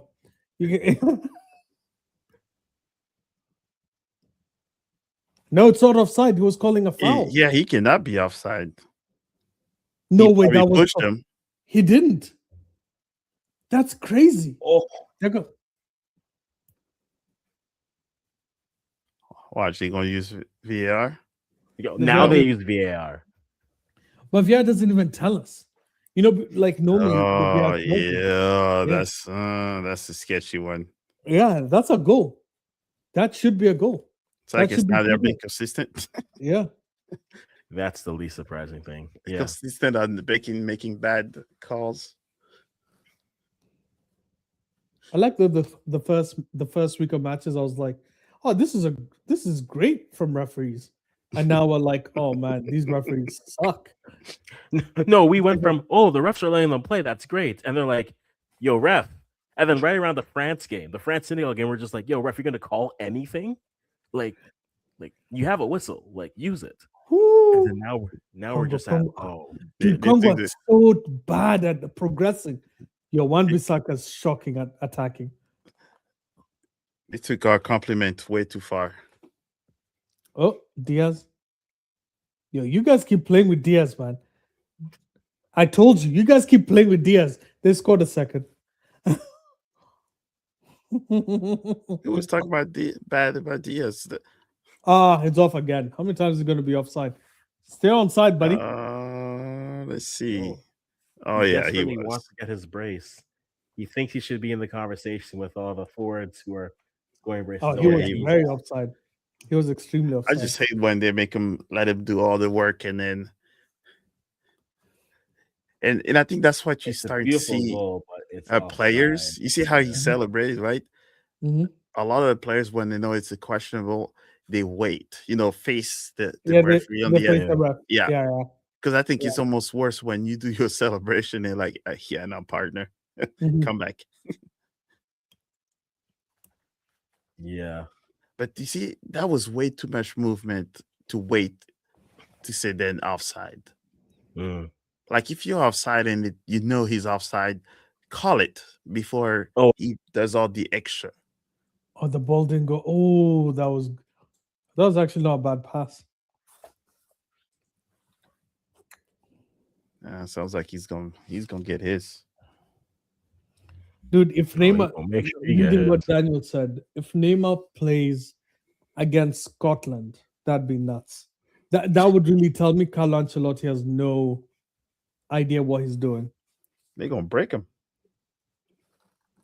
Break what? He's already broken. That's what They're I'm not- saying. Yes, they finish him off. The glass is cracked already. There's no Yeah. emergencies here, but they yeah, we'll see. But let's see what everyone else is saying here within that question. Cape Verde have impressed. Yeah, I think their matchups of they were in a group that really works out for them, and now Saudi Arabia to finish, it's in their hands. Yeah. And can they just see it over the line? If they do that, though, I think if they finish in third, more than likely they're facing Argentina. Yeah, because that's the group. No, they your finished first second. They Argentina. your first time, or like your first your main run in the World Cup, and you get out of groups, a group that no one expected you to get out of. That's amazing. Yeah, that is amazing. Yeah. So We got Daniel saying Uruguay have been awful. Uruguay has been awful. Yep. Uruguay, like if you assess that team with the coach that they have, Marcelo Bielsa, who's usually an overperforming coach, hmm they have been awful. Yep. Senegal is the worst performing team out of Africa, given the expectations. 100%. Given the expectations is the key thing. But yeah. No, they've been poor. Yep. Hey, guys, They done should've- yet? No. They should have No, had one. Like to be honest, even if we're being, let's be realistic. I won't be what I normally are. They should have had a point against Norway. Yes. And the thing is, And they the- could have the got worst- 3 with France if they didn't. Yeah, Bosh. if they didn't botch it, yeah. But okay, but yes, technically, they had the hardest group. So our expectation is they finally start playing the big boys, like the way Morocco's playing the big boys. Morocco played Brazil and they looked better than Brazil. Senegal looked better than France first half, and that was it. And that's the only half in 3 halves.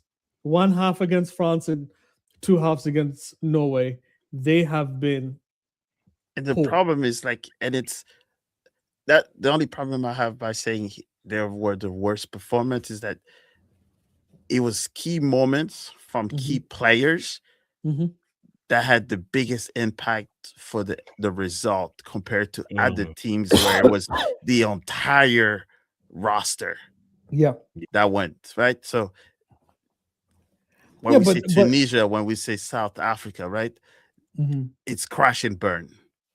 But I think the problem is when we look at South Africa, none of us was saying South Africa getting out that group. We knew that South Africa sucked.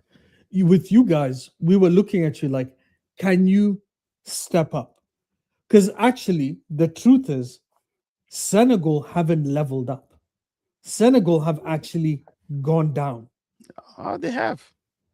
Yeah, and the problem is that they don't want to use the younger players that are supposed to take over those spots. Yeah. These were their moment, but I guess it's the last dance situation. It kind of sound like, but this is the wrong time to do the last dance. Do it after the World Cup if you want to do the last dance. They feel like the side that held on to a part of a cycle, one like a part of a generation, one cycle too many. Yeah, right. I would say so. And there's some teams you're like, oh, they're just old. You'd say that for that. Like Ryan Mendez is the same age of all of us, and we're just like, hey, go on, King, go on, play. When that's where I was like, oh, I didn't think that they can get it done, but they got goals, they got the goalkeeper matchups for that. And yeah, to this point, yeah, you are correct. It's the art they play the Spain group. I got it mixed up with the other group, but yeah, but Spain, Yeah, there's a possibility Argentina plays Spain in the knockouts, yeah, if Spain which finishes in would be second, the best Please. game ever. it would be, and it would be hilarious because you could look at the way that it set this up. It was built to try to keep those two teams away from each other. And one Cape Verde draw, and it's like, meat's back on the menu, boys. Let's see what happens here. And so I'm not rooting for chaos, but my button's on the chaos button. I am So- rooting for it. And then after that, Lamine Yamal just tear down Argentina. I will be happy. I'll be celebrating. Mhm. If Lamine Yamal what? Takes care of business and take care of Argentina. Mm, That's I think that. to this point, yeah, that's fair. And like, has Croatia hung on to their older guys too long? Way I too think, long. no, yeah, they don't have a youth, dude. yeah. Their defense is all young. Gvardiol, people think Gvardiol is old. Gvardiol is like 24. Mhm. Like he's just been playing for a long time that people think is old. He's actually quite young. Yeah. Vuskovic, who plays at HSV, amazing, was considered like one of the next big things. Mhm. Really poor for them. The guys who are carrying them are those older players. It's still Perisic, it's still Modric, it's still like Lozek and them, right? Like they're not. It's not the younger players who are helping them. It's actually the opposite. It's the old players. For Mhm. them, it's the reason they were good in the last World Cup was that experience. Yeah. So you can't really negate that. And But I would with- argue that they have a better, they're not going to run them for 75 minutes, right? The England game is a prime example. The second that it got to 3-2, and then they realized, no, we're going to need more space. We're going to need more energy in the midfield. Modric was out. Modric went like 50, max 55, and the coach was like, no, we got to change it up. There's no issue with that aspect, right? Modric is a player that you're like, yeah, he'll read the game, he'll understand it. There was other aging forwards in this World Cup where you're like, do you guys realize that you're all like 36 plus, you're all 38 plus, you're Or all 41? the problem is, as you said, Modric's game style is a play style that can play till you're like 45. Honestly, Yes. he never was like, even though he was a fast player when he was in Mhm. his prime, his whole thing is about reading the game. The problem with the Manes and the Ronaldos and the Salahs is Mm. they were rapid players, extremely fast players, Mm. extremely physical players. Once those physical attributes slow and weaken, they didn't adapt their game to that.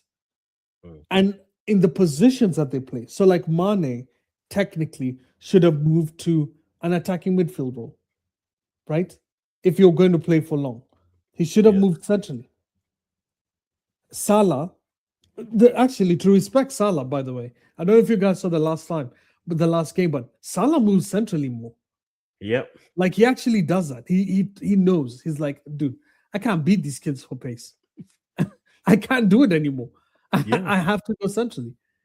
But it's really hard, man. Algeria, same thing. We didn't talk about Algeria. Riyad Mahrez, they Yeah. still try and play him. Like at some points, the issue you have is if you have someone who is clearly the best player of your team of all time, Mm. it is really difficult telling them to leave. Yeah. It's really difficult. It's true. What, like, you're the coach. What are you going to tell Mane? Mane's like, dude, I've won two. No, is it Champions- 2 or 1? I've won one Champions League, one Got the Premier one. League. Oh, Yeah. Like, what exactly are you going to tell me? I matched I matched our best ever run for this country. Mhm. What exactly are you going to tell me? And I think that's where depending on the coach, Mm, those are the ones that are capable of managing those. Because, like, Yeah. for example, Didier Deschamps, if he tells you you're no longer part of his plan, what are you Oof. going to say? Because Congo cooking. he Yeah, has the pedigree to tell you that you're no longer part of his Exactly. Because vision. Didier Deschamps at least goes, I've won the World Cup. Yeah, as a Like player what, and coach. yeah, like what are you gonna tell? If I tell you you're not good enough, you're not good enough, You know, and you accept it. You know? and that. Oh, Yeah, you and saw I you think saw you're behind me. Yeah. I need 28. Yeah, I think I'm so. And 55. a lot of those coaches don't have any of. These are what Deschamps and um, Mhm, Ancelotti. I don't even know if there's any other coach that could tell mhm. their legendary players says, "Well, you're no longer part of our plan." It's a good save though. No, So 6 minutes of additional time for those of you wondering. But yeah, I think it's just the good balance within the sides. It's, are you picking form? Are you picking experience? Is this a lifetime achievement award? Like, it's not about experience. I think you should pick experience. The problem is you should pick experience that can still play. Or if you're picking that. experience, they're on the bench. Like Jordan Henderson for England will not touch the pitch unless it's like a shocking side and they're already like 3-0 up. Mhm. You know what I mean? He's over there Yeah. celebrating. Yeah, he's just happy. He's happy to be there. But Yeah. but experience isn't the issue because you see it with creation. Their experience works. It's who you send. That's the problem. Oi, Congo almost scored again. Yeah. But I think what you'll find is even when Senegal switch to their youth, there'll be a point where they go down. And then those players need to get to that level where Mbaye Yeah. is good, where Ndia is maintaining a good level. Like everyone has to maintain a certain level. And And then you go, who Now else? is a young kid also from oh, what's that one team that just made it And Champions Congo League almost in scored Italy? again. They almost scored twice. Wait, where's the red card? I see that says red card. Why does who? the Colombian keep on flopping when there's no one around them? Oh, but they'll call this. Wait, But why they they? won't check everything else. What are they reviewing? Oh, the push of the Yeah. Congolese player, right? I It's know gotta be they haven't shown us the review yet. That looks like that was one. Oh no. Handball? No, what? Oh no, the Congolese player's pointing at him. That's so good. The Congolese player might actually get booked. I hope no one did the hand over the mouth thing because that would be awkward. No. If it's hand over the mouth, he immediately gets a red card. Oh, I saw it. Oh. There's something that happened. That cannot be. No, that's just a yellow. That was just a bad foul. Let's see again. He stiff armed him to his head though. Jesus. Oh no, that's red. That's an bad. elbow to the face. Yeah. It's just a yellow? It's just a yellow. It's just a yellow. That cannot be. Ooh. That's a VAR check. Yo, that It guy, has to that be. FIFA official who went on the pitch to Look! kick the ball. That has to be. You guys didn't see it, but there's a few. You're about to see it. There's a FIFA official that went and grabbed the ball. Boy, he cleared the shit out of it. Why is the ball on the pitch again? Oh, yep. What in the world? Bro, I think it's Colombians. The Colombians are fucking around, man. Did he just? Yeah, I just saw that. Oh, he's gonna get a card. Looks like he's reaching in his pocket. It has to be something. Whoa! Now they have the ball on the field. What is going on in here?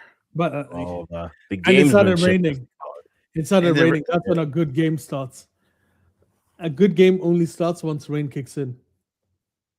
If you know, one of the things I hate, I don't know about you guys, but like the performative shit that people do once they're like 1-0 down and they haven't really attacked all game kills me.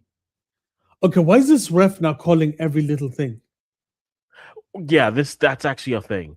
I've gone a full 2 cycles where what should be a foul isn't a foul. And now that I see fouls, I am accustomed that they're not fouls. We're doing this? Oh, Stefan saw exactly what I saw. Brother, that guy cleared it. That guy wasn't playing around. That guy must be a kicker for the NFL or something. That boy Cleared. It's like He's a special. El Americano, El Dolphin de Miami. Get me to Texas. I'll play for the What in the Cowboys. world? Clearly, he was not going for a goal. Going for the vibes, it felt like.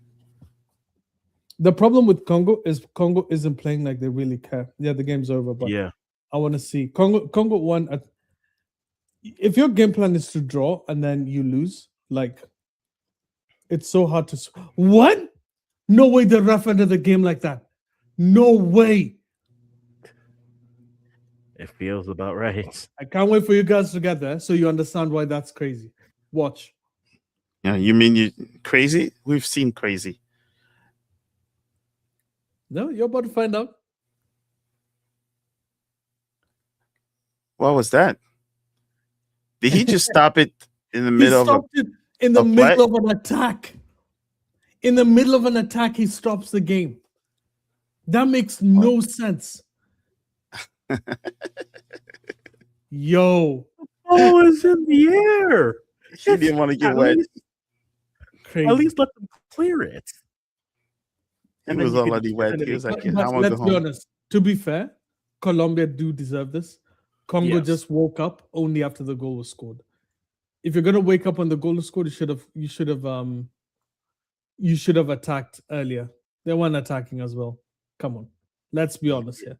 Yeah. Hey, I think they were just way too covered open his for what they face. wanted to do, and they were inviting Colombia to take the game all Yeah. through the game, right? You don't If you play look at good all of teams by Daniel by Munoz's defending. misses, it should have been Daniel Munoz should have had 4 goals in this game, and he just got the game winner. And Well, so, if Luis Diaz played a lot more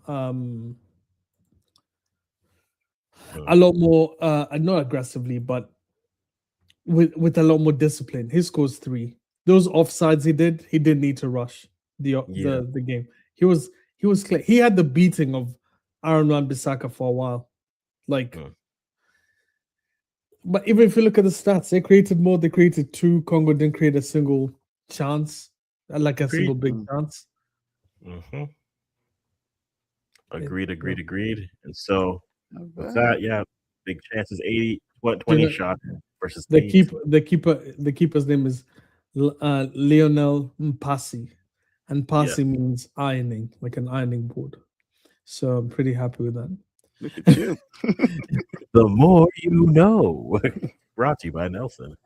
All right, so yeah, very much Colombia one-sided. If you look at the attacking momentum, like you said, the goal comes, and then still, it could have been far worse. But what this means ultimately is in the groups now, thanks to the win, Colombia through, right? Have to be. Colombia should be through, and then they play Yeah, they have 6 Portugal points. final game. So And I as think it's- Colombia have a good chance against Portugal. they do. This Portugal side is shocking. Yeah. And then depending on the results, and this is where the loss hurts DR Congo. DR Congo would have to beat Uzbekistan, not impossible, by It's at not least possible. 4 goals For why? to move them up to second. Now they can go third with 4 points. No, they certainly can. Yeah, I think that I think even if Portugal have scored way too many, 5 goals, I think the True. separation between Colombia and Portugal will just be, even if Colombia wins, it'll be a 1 goal difference. Mhm. And here's the issue with Portugal: they still have Ronaldo. They still have Yeah. like you can discount Ronaldo as much as you want. It's still Ronaldo. You're talking the best, the second best player of this generation. Like, Mhm. if he even gets like 10% of that power back, that's a scary 10%. Mhm. There's one thing though he did during this game that if he does it more for the next game, that gonna be a Portugal might be doing a little bit better than people expect. What do you Not do? being selfish. Did you see the Nunez goal free Yeah. kick? Yeah. you saw how he was positioned the normal Ronaldo position that he takes free kicks, Mhm. but then he gave the nod, and that's when Nunes went and put it in the Makes net. it, yeah. If And then did for you some see they don't? reason Yeah. if for some reason he's starting to figure out that he can attract 2 or 3 players to free up someone else from his team just Mhm. for the opportunity to go and move forward, I think that's a lot more scary Ronaldo than him wanting to do everything by himself. Because that goalkeeper was, you saw the goalkeeper was looking at Ronaldo. That's how You he know, positioned it himself. the crazy thing about Ronaldo is the best version of Ronaldo was actually very selfless. The Mm. the the worst version of him, and this is including Juventus and everything, was the one where everything had to go through him. Mm. When he did that, they stopped winning. Makes The sense. good version of him, like people forget the BBC, right? Mhm. Benzema, Bale, Cristiano, they were Yeah. very selfless. Yep. They were very selfless. They used to give each other the ball all the time. Like people were still scoring 20 plus goals each. Like it was 2020 and then Ronaldo has like 40 or something. Mm. But And they were all scoring. The best version of Ronaldo was always more selfless. yeah, Half the players for Congo are in the Prem. There's no excuse for them to be this bad in transition. But here's the issue, Stefan. Yes, the half of the players for Congo are in the Prem, but all of the players in Congo play as defensive players. Yes. Almost all of them. Sadiq is not an attacking player. Aaron Wan-Bissaka is historically known for being defensive. Masuaku was supposed to be the attacking fullback. When he was in the championship, he was good. He goes to the Premier League. He becomes a more defensive player. Mhm. The whole team is essentially built to be defensive. You could So, send it all to Brentford; they'd be fine. Yeah. well, they're not even Brentford level. Well, Aaron Wan-Bissaka is at West Ham. They just got relegated. So, so they are relegation level team. Mm. Like Sunderland, Sadiki, yes, Sadiki was amazing, but like that's a defensive plan. It's these teams. I actually like how they're setting up. They're setting up to their strengths. We are a good defensive team, but the problem is they're seeing certain teams and they're going, "We need to open up. We need to attack them." That's not how this works, buddy. Yeah. Play to your strengths. You're a defensive team. That's why I used to love Italy. Italy never cared. Italy would play the most boring football in the World Cup and win. And people would hate on them and hate on them. And they're like, we won. The aim isn't about who plays beautiful football. It's about who leaves the country, goes to another country, and comes back with a trophy. That's as simple as that. The game is that simple. yeah, and they sold their soul to the devil, and that's why they never made back it. Well, It the must. problem is the VR came in, and Yeah. that changed the whole all those. Do you remember how dirty they were? You know, Oh, I Our remember. I'll say UEFA. one thing and then Yeah. I'll leave so that because it's late. But Yeah. for a lot of people who come out and say, "Oh yeah, Italy used to have all these amazing defenders, Baresi and so on and so forth," go watch them again, please, because some of you guys are too young to have watched them. Go watch them again. They were filthy, dirty. They used to drag people down, and because they were Italy, the ref never called a foul. Never. They always talk about what's his name? Maldini. Maldini never used to tackle you without it being a foul or whatever. No. Mhm. Refs didn't call fouls. In the age of VAR, you wouldn't be calling Maldini the same thing. Still the best, still the best defender. No question. But not the way you think he is. Go watch Baresi again. Go watch Cannavaro again. Mediocre players who've been hyped up by a specific country to be the best. The agenda is strong. I'm just That. saying, no, it's let me tell you something. Destroying kids' memories. The VAR defenders of now are better defenders than them. You know why? There's nowhere to hide. You handball something, it's a penalty. You make a bad tackle, you grab someone, it's go watch back in the day. Tell me how many Yap Stam's whole style of defending was grabbing you, and then the moment he gets close, he lets go, tackles you. Hmm. Musa is a great Chelsea fan. One of their best defenders was a Portuguese demon.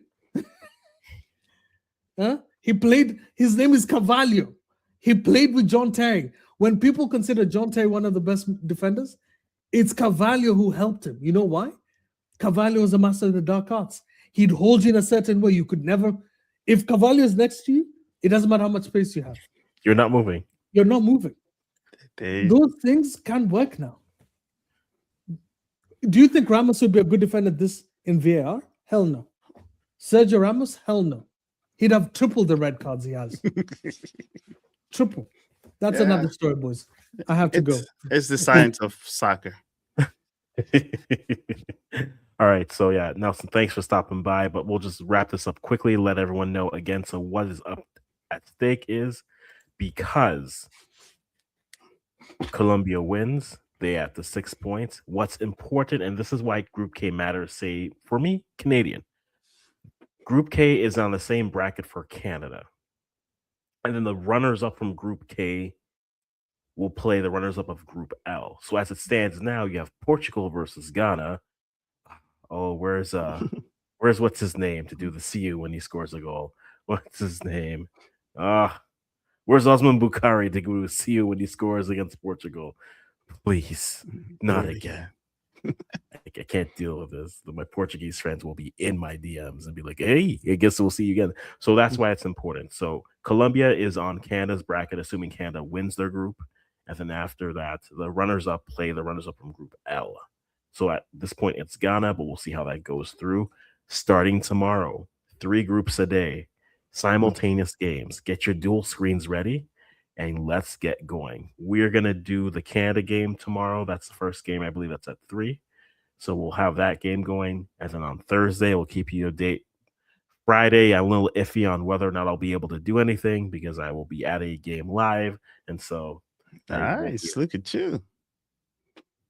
Yeah, I got the Senegal Iraq game in. Y'all better not make me disappoint this. Okay. You got tickets? Look at you. Listen. I'll tell you the story again. I'll tell you the story another day. But yeah, so that is what is coming up. So tomorrow, multi-stream is the way. Make sure you're ready for that. That's all good. But Musa, thank you again for joining me here. All the screens. I got a screen here. I got a screen over here. I got my phone. There's 4 and here, rolling TV. Ready to go. I got my burner phone over here. We ready to go. I got the legal phone over here. We ready to go. Yeah. We got the battery charger charged. We got screens on screens. That's why you get 49-inch. That's 3 TVs. 42 is 2. Yeah, so we got about 6. Guys, thank you for being here. Daniel, Steph, always great to have you guys here on the channel. Everyone on Twitch was watching. Appreciate you guys. And everyone watching on Moose's channel as well. We do appreciate you guys for being here. It's do or die starting tomorrow. It's now or never for some teams. Some teams have to either win or they go home. But guys, thanks again for being here. We'll be here to do some of those games. And as always, recap at 9. Tomorrow for sure. Thursday will be iffy because I will be traveling, so it may come a little bit later. And then I have to go to my goddaughter's graduation. So that'll definitely affect where my availability will be. So, family, whether it's blood or chosen, is family. So we'll get that done. But yeah, again, guys, thank you again. And as always, we will just end